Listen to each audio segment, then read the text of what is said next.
You're interested in the resonance cycle and you want to know what you're getting into and you want a bit more of a deep dive than you could find on another page. Here it goes. So a year and a half ago, or 2 years ago, I discovered Lit RPG and kind of fell in love with it. I fell in love with the fact that I, as a dad, could read someone else's story and it would remind me of tabletop and fantasy days back when I was in college. And I read a lot of Lit RPG. I just binged it, and I began to see where where I felt like there was an opportunity for me to tell my own story, particularly one that showed reverence and acknowledgement of the stories that kind of gave birth to Lit RPG. You know, going back to the Stephen Donaldson books, going back to the Guardians books. If you haven't read them, they're amazing. Late 80s, 90s, 2000s, those early Portal books, the Heroes Die books.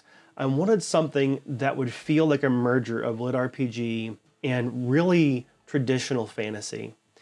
So you'll see as you pick up the series that our protagonist, in a very Lit RPG style, he gets recruited.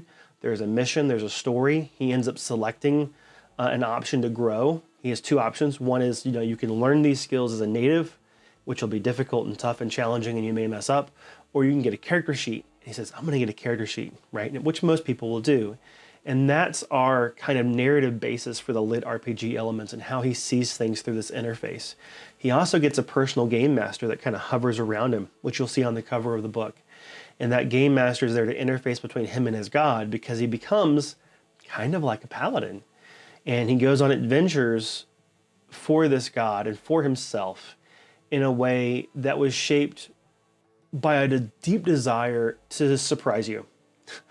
Like, I know that sounds kind of cheeky, but I could have written the story like he goes out, kills 5 goblins, goes to town, kills 5 goblins, goes to town, kills 5 goblins, goes to town.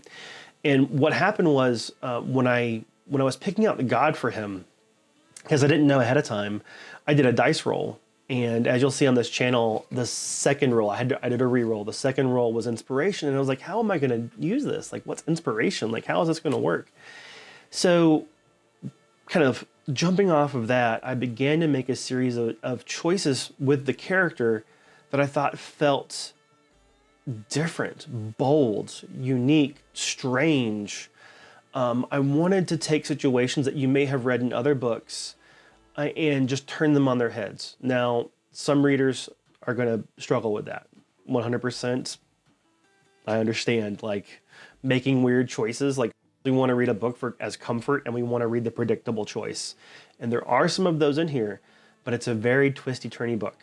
I kind of wanted it to be like playing a D&D session with me, where I'm the game master, and you get to see this world unfold, and you're rewarded for making out-of-the-box choices. You're rewarded for saying, look, my character sheet says I can do this. Can I try this?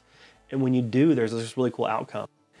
But yeah, so it's a slow burn. I will say this, a lot of people a lot of early reviewers have said that the character starts low powered. There's some frustration with that low power for several books. I promise, so far everyone who has read ahead, so all my beta readers have said that it's worth it, just in the same style as those old books that I like to read, which is, informing some of my decisions. Anyway, so I hope to update this channel some more. I hope to do more posts. We'll see. It's about time, and I've got to write. But thank you so much for tuning in. Thank you so much for your time, and have a great day.